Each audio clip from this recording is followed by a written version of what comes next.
Step 1. Locking down Donovan Mitchell. The biggest noise around the Cavs going into the 2024-2025 season was Mitchell's contract. Donovan Mitchell, Darius Garland, and Evan Mobley is a super talented core. But after yet another second-round playoff exit in 2024, questions arose. Was this team ready to take the next step? More importantly, was Mitchell going to wait around to see this young team develop? After multiple years of carrying the Jazz just to be let down by his teammates, there was buzz around NBA media that Mitchell was impatient. Ever since he was traded to the Cavs, there was a narrative that it was only a matter of time before Mitchell would leave to go to a bigger market. New York was always seen as the destination for him given that he was born there. Well, all of that doubt was put to rest when Mitchell signed his new contract. The star guard reaffirmed his commitment to Cleveland, signaling to the league that the Cavs were serious about contending. Mitchell's extension provided stability, and it showed that he believed in the team's vision. His signing wasn't just about keeping a superstar, it was about setting the tone for the franchise's future. The Cavs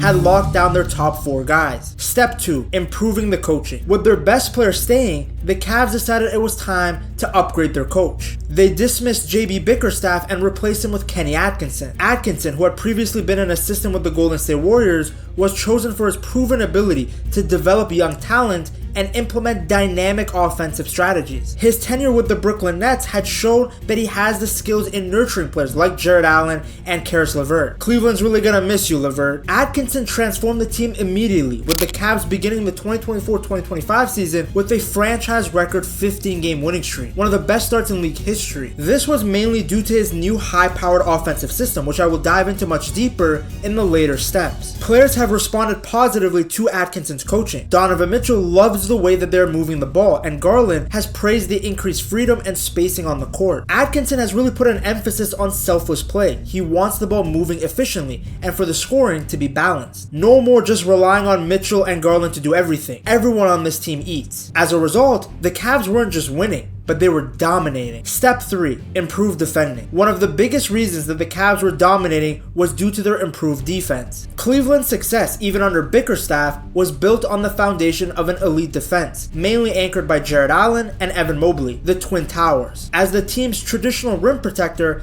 Allen ranked among the league's best in defensive rating. His shot blocking, rebounding, and ability to contest drives made scoring in the paint a nightmare for opponents. Mobley is a defensive X-factor. At 6'11" with incredible agility, Mobley can switch on to smaller guards while still being a force inside. His versatility allows the Cavs to seamlessly adjust their defensive schemes, shutting down any type of offense. Think about it, this is a guy that is 7 feet tall, yet he has no issues being left on an island with a smaller guard. Around Allen and Mobley, the Cavs have assembled a lineup of defenders capable of switching without creating any vulnerabilities. Players like Isaac Okoro and Dean Wade contribute speed and tenacity, disrupting perimeter players and forcing turnover. This versatility in personnel is really important because it allows Cleveland to effectively handle all different kinds of pick and roll situations, and it allows them to neutralize off-ball movements, often forcing opponents into tough, low percentage shots. Since they're controlling the paint and closing out on shooters, the Cavs make it super difficult for the opposing team to find any sort of consistent scoring rhythm. Their strong, adaptable defending not only limits the opponents from scoring, but it also creates so many fast break opportunities, making them one of the most defensively solid teams in the league. Think about it, there have been plays where Jarrett Allen makes the block, Mobley gets the rebound, and guess who he passes it out to? Donovan Mitchell, one of the most deadly attackers in fast breaks and transitions. This collective defensive identity that the Cavs have can become the backbone of their success, really shaping them into a resilient, hard to score against team. Step 4. Upgrading the wing position. While the defense has looked incredible, the Cavs wanted to improve it even further. They entered trade deadline with 3 clear goals: upgrade the wing position, get under the tax, and add stability to the roster. Well, they pretty much achieved all 3 with just one trade. The Cavs got DeAndre Hunter from the Hawks, and in return gave them Caris LeVert, George Niang, 3 second-round picks, and 2 swaps. In preparation for the postseason, specifically against the Celtics, the Cavs wanted to have a better wing. They wanted someone that could defend at a high level and also give them scoring. Well, DeAndre Hunter, he's your guy. He's a 6'8" player with a wingspan over 7 feet. He can play in either forward positions and provides much needed length to an undersized backcourt. As we saw in step 3, Kenny Atkinson likes to switch everything on pick and rolls. Before, that meant that sometimes the Cavs would find themselves in a bad matchup, especially against the top team. The last thing you wanted to see was Niang wrestling with Kristaps Porzingis. Well, Hunter fixes that. He becomes a viable defender on the longer wing players on teams like Boston, Houston, and Oklahoma City. Hunter is also good on the offensive end. He was averaging 19 points a game before he was traded, shooting 39.3% from 3 on 6.7 attempts per game. It's perfect for the Cavs because they are a team that shoots a lot of threes, so Hunter will open the spacing and provide additional scoring to the duo of Garland and Mitchell. By moving off of Karis LeVert and Niang, the Cavs also shed the necessary money to get under the tax line. Step 4. A new offensive philosophy. With the defense locked in, the Cavs turn their attention to the offensive end. Under Bickerstaff, Cleveland's offense lacked fluidity. Well, enter Kenny Atkinson, a coach with an elite offensive history, having worked under offensive masterminds like Mike D'Antoni and Steve Kerr. Atkinson learned a lot from D'Antoni's incredible offensive system on the Knicks, and of course he learned what it takes to win a title while working for Kerr and the Warriors in 2022. You can see how much he was inspired as the Cavs have transformed their style significantly. The pace is a lot faster. The ball is moving all the time and there's a versatility on the offensive end. If you watch Cavs games, and I highly recommend you to, they are playing with a very high tempo. They went from being one of the slower paced teams in the league to ranking at the top for pace of play. The increase in speed has allowed them to exploit transition opportunities and catch defenses off guard, leading to more efficient scoring chances. Since the ball is moving so much, there's also no reliance on ISOs. This makes it way harder to defend them because they are so unpredictable. Atkinson has empowered Garland, Mitchell, and even Mobley to initiate the offense, which always keeps the defenses guessing. This is why they're at the top of the league when it comes to scoring. A faster tempo